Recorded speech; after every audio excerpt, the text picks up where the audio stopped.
Easy Engineering, where the engineering is made simple. Subject electrical wiring, topic purchase process.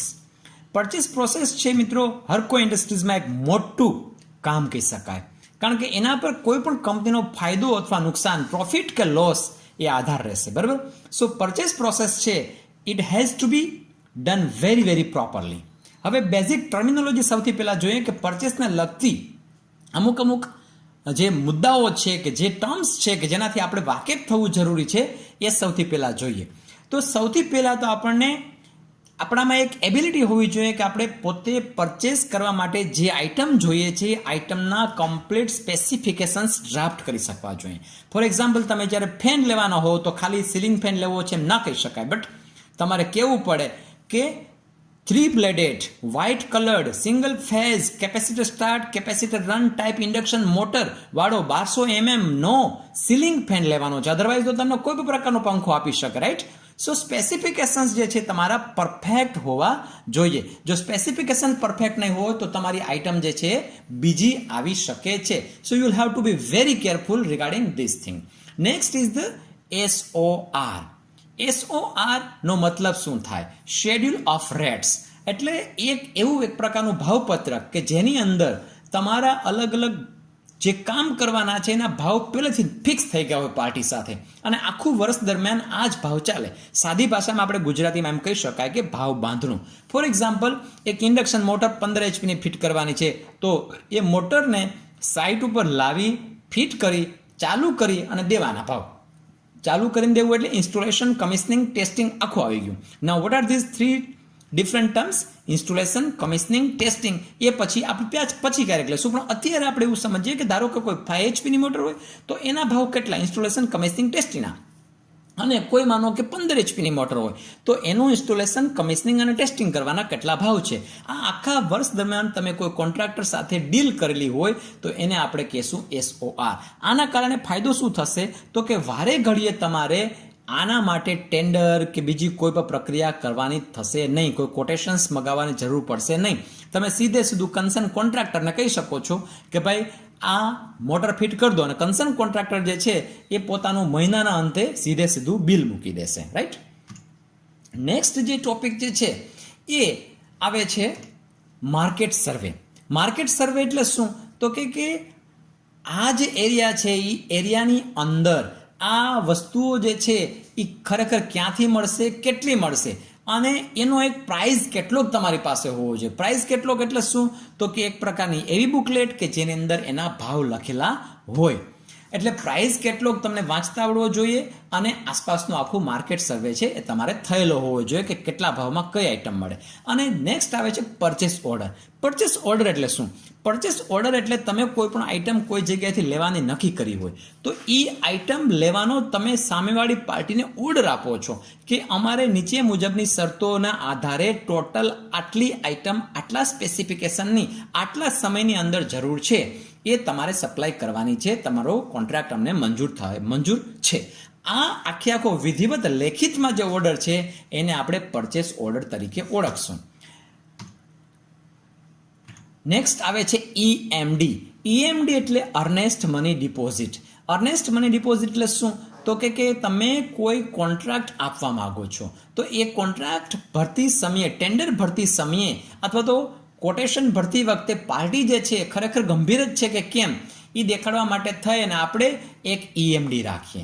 એટલે party જે છે એ તમે for example 5 લાખનું કામ છે અને એવું વિચારો છો કે 10,000 રૂપિયાનો EMD હોવો જોઈએ, અર્નેસ્ટ મની ડિપોઝિટ.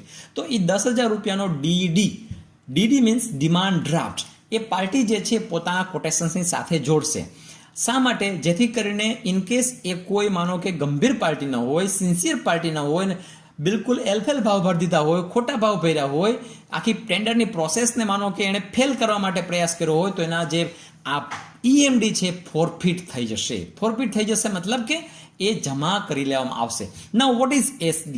ઘણા ખરા છોકરીઓને આ ટર્મ વિદ્યાર્થીઓને ખબર નથી હોતી SD અને EMDમાં શું ડિફરન્સ છે. EMD એટલે અર્નેસ્ટ મની ડિપોઝિટ કે જ્યારે ટેન્ડર તમે ભરો છો, કોટેશન ભરી અને સબમિટ કરો છો, એની સાથે જોડવા માટે જે રકમ છે કે જે મોટા ભાગે ડીડી રૂપે હોય છે, હવે ઓનલાઈન પણ થઈ ગયું છે, એને આપણે કહેશું EMD. અને SD એટલે security deposit. Security deposit when comes it into picture, કે જ્યારે તમે જે કોન્ટ્રાક્ટ તમારો મંજૂર થઈ ગયો, તમારો ટેન્ડર જે છે અથવા કોટેશન જે છે મંજૂર થઈ ગયું છે, એ મંજૂર થયું એટલે તમારી EMD જે છે SD તરીકે કન્વર્ટ થઈ જશે. બાકીના બધા લોકોને એના EMDના જે ડ્રાફ્ટ છે એ રિટર્ન થશે, પણ તમારો ભાવ ધારો કે સૌથી ઓછામાં ઓછો છે, તમારું કામ મંજૂર કરવામાં આવ્યું છે, તમને પરચેસ ઓર્ડર દેવાની તૈયારી છે, તો તમારો જે EMD છે 10,000નો, અને જો SD પણ 10,000ની હોય તો તમારો EMD રાખી લેવામાં આવશે, અને હવે તમારો EMD જે છે જે તે કંપની પાસે અથવા પેઢી પાસે એ સિક્યુરિટી ડિપોઝિટ તરીકે રહેશે. તમે સમયસર કામ કરશો એ માટે એ એક ડિપોઝિટ તરીકે છે. કામ તમે જ્યારે પૂરું કરશો નિયત શરતો પ્રમાણે, તો તમને નિયત શરતો પૂર્ણ થયા બાદ SD છે એ રિટર્ન કરી દેવામાં આવશે, રાઈટ. પણ જો SD 20,000ની રાખવામાં આવી હોય તો EMD 10,000ની હતી, તો તમારે હજી બીજા 10,000નો એક્સ્ટ્રા DD જોડી અને તમારે SD જે છે 20,000ની કરવાની થાય, right. So this was the basic difference between EMD અને SD. નેક્સ્ટ આવે છે ફ્રાઇટ ઓન રોડ, FOR. આ લખેલું હોય છે FOR, મતલબ કે તમે જે આઈટમ આપો છો એ FOR છે. અહીંયા પહોંચતા જે કંઈ પણ રોડ ઉપર ટ્રાન્સપોર્ટેશનનો ખર્ચો થાય એ તમારે ભોગવવાનો છે, અને કંપનીને તો FOR મટીરિયલ આપવાનું છે, મતલબ કે ત્યાં પહોંચતા ભાવ. FORનો સાવ ગુજરાતીમાં મતલબ એવો કહી શકાય, પહોંચતા ભાવ. કંપનીનો સ્ટોરરૂમ છે ત્યાં પહોંચતા ભાવ. ડિલિવરી એટલે શું? તો કે માલને પહોંચાડવું. કન્સાઇની એટલે શું? તો કે માલ સ્વીકારનાર વ્યક્તિ, એને કહેશું કન્સાઇની. ડિલિવરીને આપણે કન્સાઇનમેન્ટ તરીકે પણ ઓળખીએ છીએ. કન્સાઇનમેન્ટ એટલે કે આખું પાર્સલ, એ પાર્સલ જે છે પહોંચાડવું જે છે એને આપણે કન્સાઇનમેન્ટ કહીએ. પાર્સલ જે સ્વીકારશે એને આપણે કહેશું કન્સાઇની. બાયર એટલે કોણ? તો કે પરચેસ ઓર્ડર આપનાર, ખરીદનાર, એ વ્યક્તિને આપણે બાયર તરીકે ઓળખશું. ઓકે. નેક્સ્ટ કોટેશન્સ એટલે શું? તમે કોઈ પણ ખરીદી કરો છો તો ખરીદી કરતા હો તો 4 પાર્ટી પાસે તમે ભાવ મંગાવ્યા, તો ભાવ જે પાર્ટી તમને આપે છે એ ભરેલા ભાવને આપણે કોટેશન્સ તરીકે ઓળખીએ છીએ. તમે ધારો કે કોઈ કંપનીનું મોટરસાયકલ લેવા ગયા અને મોટરસાયકલની જે વેચનાર ડીલર છે એને તમે કહો કે મને આનું કોટેશન આપો, એટલે he or she will give you the rates with or without GST, with or without accessories, total clarification સાથે આખું ભાવપત્રક, એને આપણે કોટેશન તરીકે ઓળખીએ છીએ. નાઉ પરચેસ પ્રોસેસને બેઝિકલી 3 પ્રકારે ક્લાસિફાય કરી શકીએ: ઇન્ક્વાયરી બેઝ, ટેન્ડર બેઝ અને રેટ કોન્ટ્રાક્ટ. સૌથી પહેલા ઇન્ક્વાયરી બેઝ.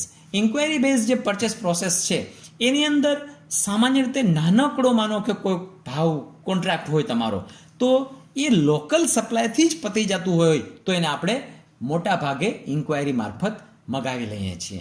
અને એના આધારે આપણે એવું કહી શકાય કે ઇન્ક્વાયરી જે છે સામાન્ય ઓછા પ્રમાણની આઈટમ હોય, ઓછા અમાઉન્ટની હોય તો આપણે પ્રિફર કરીએ છીએ. હવે એક ક્વેશ્ચન કે ભાઈ મિનિમમ કેટલી પાર્ટી જોઈએ ઇન્ક્વાયરી બેઝ પ્રોસેસમાં? સરકારી અથવા તો કોઈ પણ સાદી જે કંપનીઓ જે છે તો એ બધી અંદર મોટા ભાગે 3 પાર્ટી જે છે એની પાસેથી ભાવ મગાવવામાં આવે છે. આદર્શ રીતે તો મિનિમમ 4 પાર્ટી હોવી જોઈએ, પણ મિનિમમ મેન્ડેટરી જે છે અંક એ છે 3 અથવા 3 કરતાં વધુ પાર્ટીએ પોતાના કોટેશન્સ આપેલા હોવા જોઈએ, જેથી કરીને એવું ન બને કે કોમ્પિટિશન જ ખતમ થઈ જાય અને કોઈ એક જ પાર્ટી જે છે પોતાને મન પડે એવા ભાવ ભરી દે નહીં. એટલા માટે મિનિમમ 3 અલગ અલગ પેઢી પાસેથી આપણે ભાવ મગાવવા જોઈએ. આપણે જે ભાવ મગાવીએ છીએ લેખિતમાં, આપણે 4 દુકાનો પર ગયા અને આપણે પોતાનો પત્રક આપ્યો, આ પત્રકને આપણે ઇન્ક્વાયરી લેટર કહેશું. અને સામે જે પેઢી જે છે કુરિયર દ્વારા કે ટપાલ દ્વારા કે રૂબરૂ ભરેલ ભાવ સીલ પેક કવરમાં આપે એને આપણે કહેશું કોટેશન. નેક્સ્ટ આવે છે tender purchase, tender base purchase. એની અંદર જનરલી મોટી ખરીદી હોય તો આપણે ટેન્ડર કહીએ છીએ. ટેન્ડર જે છે મોટા ભાગે છાપાઓની અંદર આપવામાં આવે છે. 50,000, લાખ, 5 લાખ, 50 લાખ, કરોડ, આ ટાઈપના જે છે એ ટેન્ડર આવતા હોય છે. હવે ટેન્ડર અને ઇન્ક્વાયરી બેયની અહીંથી આગળ આપણે કોમન પ્રોસેસ આવે છે. કઈ? તો કે ઇન્ક્વાયરીમાં પણ આપણે ભાવપત્રક ભરાઈને આવ્યા, ટેન્ડરની અંદર પણ ભાવપત્રક અથવા કોટેશન ભરાઈને આવ્યા, સીલબંધ કોટેશન એ જે છે આવ્યા, એની જે એક તમે નિયત તારીખ કરેલી છે કે 15 તારીખના 3 વાગ્યા કોટેશન ખોલવાના છે બપોરે, બધી પાર્ટી હાજર રહેવું. એટલે બધી પાર્ટી હાજર રહી અને એની હાજરીમાં તમારે કોટેશન ખોલવાના થાય, રાઈટ. હવે એ કોટેશન ખોલો તમે પહેલા જોવાનું કે ભાઈ આની અંદર બધી જ પાર્ટીઓના કોટેશન સીલ પેક છે કે કેમ, એ જોવાનું. ટેન્ડર જે છે એ ખોલતી સમયે આપણે એક શીટ બનાવવાની થાય અને એ શીટની અંદર હરેક પાર્ટીના નામ લખવાના હોય અને હરેક પાર્ટીએ કેટલો ભાવ ભરેલો હોય. આ બધી પાર્ટીના એક જ શીટની અંદર કમ્પેરિઝન કરવામાં આવે એને આપણે કહીશું કમ્પેરિઝન શીટ. અને એમાં સૌથી ઓછામાં ઓછા જેણે ભાવ ભર્યા હોય, ધારો કે તમે ખરીદી કરાવો છો, જે ખરીદી કરનાર વ્યક્તિ છે ઓછામાં ઓછા ભાવે જે વેચનાર પાર્ટી હોય એની પાસેથી આઈટમ લેશે એને કહેશું L1. એ પછી જેને વધારે ભર્યા હોય એને L2. અને જે સૌથી ઓછામાં ઓછા જે L1 ભાવ ભરેલા છે એને આપણે આપશું purchase order. So what is purchase order? Purchase order એટલે કે જેણે ઓછામાં ઓછા ભાવ ભર્યા છે અને જેની પાસે તમારે ખરીદ કરવાનું છે એને તમે લેખિતમાં જે ઓર્ડર આપો છો એને આપણે કહીશું purchase order. Terms and conditions એટલે શું? આ જે લેખિત ઓર્ડર આપો એની અંદર ડિટેલ ટર્મ્સ એન્ડ કન્ડિશન્સ હોવી જોઈએ. ક્યાં સુધી સપ્લાય કરવું, કેવા પ્રકારનું મટીરિયલ સપ્લાય કરવું, એના ડિટેલ સ્પેસિફિકેશન્સ ટર્મ્સ એન્ડ કન્ડિશન્સની અંદર આવે છે. EMD જે છે SD માં કન્વર્ટ થઈ જાય એ હમણાં આપણે ચર્ચા કરી. પેનલ્ટી, જો સમયસર તમે સપ્લાય ન કરો તો પેનલ્ટી કેટલી લાગશે, કેટલા ટકા લાગશે વગેરે વગેરે. લાસ્ટ ડેટ અને ડ્યુ ડેટ શું? આની અંદર તમે માનો કે જે ટેન્ડર જે છે સપ્લાય કરવા માટે મગાવો છો અમુક આઈટમ માટે, તો કઈ તારીખ અને કેટલા વાગ્યા સુધીમાં આવી જવા જોઈએ એને લાસ્ટ ડેટ અથવા ડ્યુ ડેટ કહીએ. એ પછીના ટેન્ડર જે છે એ પાર્ટી જે છે ટેન્ડર મગાવે છે એની વિવેક બુદ્ધિ પર આધારિત રહે કે સ્વીકારવા કે ન સ્વીકારવા. ડેટ ટુ ઓપન ટેન્ડર, ત્યારે બધી પાર્ટીઓને આપણે હાજર રહેવા માટે જાણ કરવાની રહેતી હોય છે. અને એ ડેટ જે છે આપણું ટેન્ડર જે છે ટેન્ડર ડોક્યુમેન્ટ છે એની અંદર આપણે અથવા ઇન્ક્વાયરી જે છે એની અંદર આપણે લખેલું હોય છે. પ્રોસેસ ઓફ ઓપનિંગ કરતી વખતે બધી પાર્ટી જે છે ચાહે તો પોતાના ટેન્ડર જોઈ શકે છે કે એમાં કંઈ કોઈ પ્રકારની માનો કે ઓપનિંગ કરવા માટે કે ખોલવા માટે કોઈ ચેડા નથી થયા વગેરે વગેરે, ભાવ કોઈ ચેક નથી કર્યા વગેરે વગેરે. સીલિંગનું શું મહત્વ છે? સીલિંગ એટલા માટે મહત્વ છે કે જેથી કરીને કોઈ પણ પાર્ટીના ટેન્ડર જે આવ્યા છે સીલબંધ છે એને કોઈએ ખોલવા પ્રયાસ કર્યો નથી. અને એની ઉપર સામાન્ય રીતે સંસ્થાના વડા જે છે એ કોટેશન ઉપર સહી કરે છે અને તારીખ લખે છે, જેથી કરીને એ ઓથોરાઇઝ થઈ જાય કે આ ટેન્ડર જે છે એ આ તારીખે જ મળ્યું છે, લેટ તારીખ પહેલાં નથી મળ્યું, છેલ્લી તારીખ પહેલાં નથી મળ્યું, પછી નથી મળ્યું, અને એ જે છે ભાવપત્રક મારી હાજરીમાં કમ્પ્લીટ સીલબંધ છે. આ બધું પરચેસ કમિટી જે છે એ જોશે. પરચેસ કમિટી એટલે શું? તો કે પરચેસ કમિટીની અંદર ચેરમેન હોય, બાકીના 4 કે 5 એના સભ્યો હોઈ શકે છે. એ હરેક અલગ અલગ ખાતાના વડા પણ હોઈ શકે છે. એ બધી પરચેસ કમિટી જે છે આ બધી જ પ્રોસેસને સુપરવાઇઝ કરશે અને જોશે કે એઝ પર નોર્મ થાય છે કે કેમ. અને થર્ડ અને લાસ્ટ જે છે એ રેટ કોન્ટ્રાક્ટ. રેટ કોન્ટ્રાક્ટ સામે નાના અલગ અલગ પ્રકારના કામ હોય તો એના માટે આપવામાં આવે છે, જેથી કરીને વારે ઘડીએ ઇન્ક્વાયરી અથવા તો ટેન્ડર પ્રોસેસ કરવી પડે નહીં. ધારો કે તમારા સંસ્થાની અંદર પ્રિન્ટરની કાર્ટ્રીજ વારે ઘડીએ બદલવાની થાય છે, આરો પ્લાન્ટનું વારે ઘડીએ મેન્ટેન કરવાનું થાય છે, તો આના માટે તમે આખા વર્ષનો કોન્ટ્રાક્ટ આપી શકો છો, જેથી કરીને આખા વર્ષ દરમિયાન જ્યારે પણ વ્યક્તિ જે આ કામ છે આવશે ત્યારે ઓટોમેટિકલી રિપેર કરી જશે અને મહિનાના અંતે એનું બિલ મૂકી દેશે. આના ફિક્સ રેટ્સ હોય છે ડિફરન્ટ ટાસ્ક માટે. ફોર એક્ઝામ્પલ આપણે સ્ટાર્ટિંગમાં વાત કરી એક પ્રકારનો SOR 5 HP માટેનો રેટ અલગ હશે, 15 HP નો, બે છે ઇન્ડક્શન મોટર, પરંતુ બેના રેટ અલગ અલગ હશે. આ ખૂબ ફ્લેક્સિબલ હોય. તમે ચાહો તો આગલા વર્ષે ધારો કે તમે એમ ચાહો કે ભાઈ આનું મોંઘવારી ભથ્થું 5% વધ્યું છે આ વખતે, તો આપણે આમાં 5% વધારી દઈએ. સામેની પાર્ટી અથવા કોન્ટ્રાક્ટર જે છે એ રેડી હોય તો તમારે પાછો આવતા વર્ષે આ જ રેટ કોન્ટ્રાક્ટ થઈ જાય. મોટાભાગની ઇન્ડસ્ટ્રીઝ જે છે રેટ કોન્ટ્રાક્ટ કરી લે છે અને એ જ એને ચીપ પડે છે. મિનિંગ એટલે શું? આનો મિનિંગ સૌથી પહેલા તો એ છે કે એક પ્રકારનું ભાવ બાંધણું. હવે એગ્રીમેન્ટ અને કોન્ટ્રાક્ટ બે વચ્ચે શું ડિફરન્સ છે? એગ્રીમેન્ટ જે છે એ મોટા ભાગે લેખિતમાં ઘણી વખત ના પણ હોઈ શકે, પરંતુ કોન્ટ્રાક્ટ જે છે એ હંમેશા લેખિતમાં જ હોય છે. અને ટેન્ડર જે છે આ આખી ટર્મ્સ એ લીગલી એક્સેપ્ટેડ હોય છે અને મોટા ભાગે આ લેખિત સ્વરૂપમાં હોવાને કારણે બહુ એટલે બહુ ક્લિયર હોય છે. હવે ટાઈપ્સ ઓફ કોન્ટ્રાક્ટ બે પ્રકાર ક્લાસિફાય કરી શકીએ. પહેલા આપણે જોઈએ તો આ એક પ્રકારે લમસમ કોન્ટ્રાક્ટ હોઈ શકે છે, આઇટમ રેટના આધારે અને કોસ્ટ પ્રાઇસ પ્લસ પર્સન્ટેજ. ઉચ્ચક કોન્ટ્રાક્ટ, ભાઈ આ કામ દેખાય છે એનું ટોટલ ઉચ્ચક, આની અંદર 15 HP ની 5 મોટરો લગાડવાની છે, ઉચ્ચક કોન્ટ્રાક્ટ. અથવા આ સામાન ઇલેક્ટ્રિકલનો સામાન જે છે એની હરાજી કરી નાખવાની છે, જૂના કમ્પ્યુટર છે વેચી નાખવાના છે, જેમ છે જે સ્થિતિમાં છે એ પ્રકારે એને આપણે લમસમ અથવા ઉચ્ચક અથવા ઉધડક જેને કહીએ છીએ. એ આઇટમના આધારે હમણાં આપણે એસઓઆર કીધું, રેટ કોન્ટ્રાક્ટ કીધું, એના આધાર આ ટાઈપનો પણ કોન્ટ્રાક્ટ તમે આપી શકો છો. કોસ્ટ પ્રાઇસ પ્લસ પર્સન્ટેજ, આ જે છે તમે અલગ અલગ સમયમાં પ્લસ પર્સન્ટેજ કરીને પણ આપી શકો છો કે આવતા વર્ષે. એટલે આ પ્રકારે પણ તમારા કોન્ટ્રાક્ટના ટાઈપ હોઈ શકે છે. અને બીજી રીતે માનો કે ક્લાસિફાય કરવું હોય તો ટર્ન કી અથવા તો કમ્પ્લીટ. આ ટર્ન કીનો મતલબ શું થાય તો ધારો કે સિવિલની ભાષામાં વાત કરીએ તો મકાનને પાયાથી લઈ અને છેક કી તાળું મારી દો ત્યાં સુધીનો માનો કે પ્રોજેક્ટ આખો. આપણે ઇલેક્ટ્રિકલની ભાષામાં વાત કરીએ તો પાયા ખોદી આખું સબસ્ટેશન ચાલુ કરી ઇન્સ્ટોલેશન, કમિશનિંગ અને ટેસ્ટિંગ કરીને સોંપી દેવું, આને કહીએ આપણે ટર્ન કી. આ ટાઈપનો કોન્ટ્રાક્ટ છે. ખાલી લેબર જ, મતલબ કે સબસ્ટેશન માત્ર ચલાવવાનું. સબસ્ટેશન બની ગયું અલગ, હવે એ સબસ્ટેશન તમારે ચલાવવાનું ભાડાના માણસો દ્વારા, ભાડાના એન્જિનિયર્સ દ્વારા. આ પ્રકારના હોય કોન્ટ્રાક્ટ, તો આપણે લેબર કોન્ટ્રાક્ટ કહીએ છીએ. મટીરિયલ સપ્લાયનો કોન્ટ્રાક્ટ, આખી માનો કે લાઈન છે આપણે, જેમ કે ગુજરાતની અંદર જ્યોતિર્ગ્રામ યોજના છે તો એના ઇન્સ્યુલેટર જે છે સપ્લાય કરવાના, વાયર્સ સપ્લાય કરવાના, તો આનો આખો મટીરિયલનો કોન્ટ્રાક્ટ પણ હોઈ શકે છે. એટલે આ પ્રકારના પણ કોન્ટ્રાક્ટ હોઈ શકે છે. ટેન્ડરનો મતલબ શું તો કે ટેન્ડર એટલે કોઈ પણ છાપાની અંદર અથવા તો માનો કે બહોળી પ્રસિદ્ધિ ધરાવતા મીડિયામાં તમે ટેન્ડર જે છે એની જાહેરાત આપી અને પ્રોસેસ કરી શકો છો. એ સામાન્ય રીતે ખૂબ એટલે ખૂબ મોટી આઇટમ માટે થાય છે. આના બેનિફિટ શું તો કે ખૂબ એટલે ખૂબ ટ્રાન્સપરન્ટ પ્રોસેસ હોય છે. ઓક્શન અને ટેન્ડરનો સૌથી મોટો ફરક શું? ઓક્શન જે છે એ લેખિતમાં બંધ કવરમાં ભાવ હોય છે, જ્યારે ઓક્શન જે છે એ સામે માનો કે તમારે કોઈ સામાનની હરાજી કરવાની છે, ઇલેક્ટ્રિકલના જૂના સામાનની, કોઈ વ્યક્તિ 5,000 બોલે, કોઈ 25,000 બોલે, આમ વધતા જાય, આ પ્રકારનો ભાવ હોય એને આપણે કહેશું ઓક્શન. પ્રોસેસ ઓફ ટેન્ડરિંગ, સૌથી પહેલા પ્રિપરેશન એટલે શું તો કે ટેન્ડરને લગતી ડિટેલ ટર્મ્સ તમે ડ્રાફ્ટ કરો, પછી તમે એને છાપામાં આપો, જેથી કરીને એ ટેન્ડર ભરવા માટે પાર્ટી પોતે એ જોઈ, ટર્મ્સ એન્ડ કન્ડિશન્સ જોઈ અને પછી યોગ્ય લાગે તો ભરે. એનો પૂરેપૂરો રેકોર્ડ તમારે રાખવાનો થાય. હવે ટેન્ડર જે આવ્યા એ ટેન્ડર જે છે એને તમે ઓપન કરવાની પ્રોસેસ થાય. એ હમણાં આપણે ચર્ચા કર્યા મુજબ સીલબંધ ટેન્ડર હોવા જોઈએ, ક્યાંય એને ચેડા થયેલા ન હોવા જોઈએ. ઓપન કરવામાં જો બહુ મોટું કામ હોય તો 2 ભાગ છે ટેન્ડરના, ટેકનિકલ બીડ અને ફાઇનાન્શિયલ બીડ. ટેકનિકલ બીડ એટલે શું તો કે તમે કોઈ ટેન્ડર ભરનાર પાર્ટી પાસે, બધી પાર્ટી પાસે એવો આગ્રહ રાખ્યો છે કોઈ એક મોટા કામ માટે કે આને આ પ્રકારનો માનો કે એટલા કરોડનું ટર્નઓવર છેલ્લા 3 વર્ષની અંદર હોવું જોઈએ, જીએસટી નંબર ધરાવતો હોવો જોઈએ, આટલા એન્જિનિયર્સ પોતાની પાસે હોવા જોઈએ, આટલા વ્હીકલ્સ હોવા જોઈએ, વગેરે વગેરે.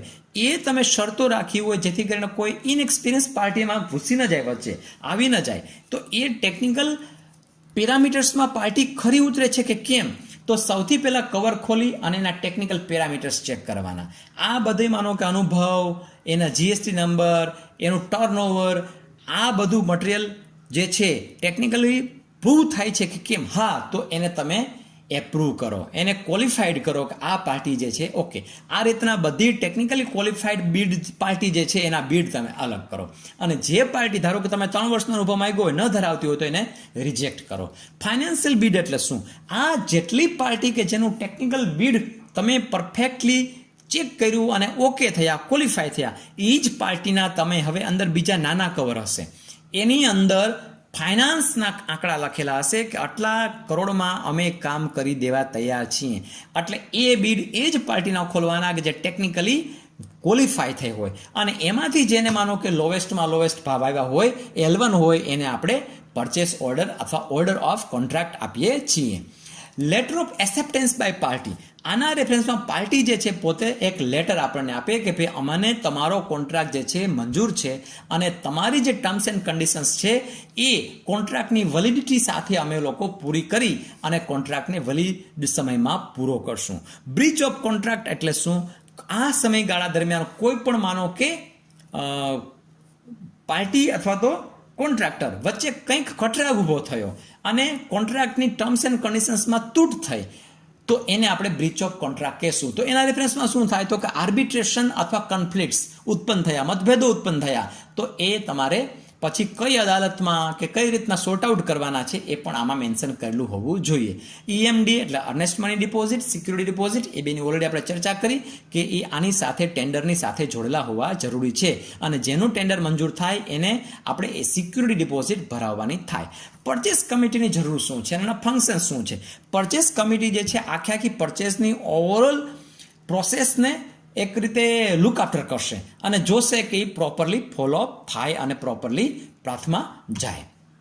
હવે હું જાણું છું કે આમાં તમને ઘણા બધા ક્વેશ્ચન્સ થયા હશે. I have tried my best કે આખી ટેન્ડર પ્રોસેસ ખૂબ ડિટેલમાં તમને સમજાવું અને સમજાવેલ છે, પરંતુ આની અંદર સૌથી મોટો પ્રશ્ન તમને એ થશે કે ઇન્ક્વાયરી કેવી હોય, ટેન્ડર કેવા હોય. બે પ્રશ્ન સૌથી મોટા થાય એના ફોર્મેટ. તો આના માટે મારી તમને લોકોને સલાહ એ છે કે તમે લોકો છાપાની અંદર અલગ અલગ પ્રકારના સર્વિસીસ માટેના પણ હોઈ શકે અને મટીરિયલ માટેના પણ હોઈ શકે છે. એ કોન્ટ્રાક્ટ માટેના ટેન્ડર્સ છાપામાં આવતા રહેતા હોય છે. ગુજરાતીમાં પણ હશે, ઇંગ્લિશમાં પણ હશે. You study it and try to understand.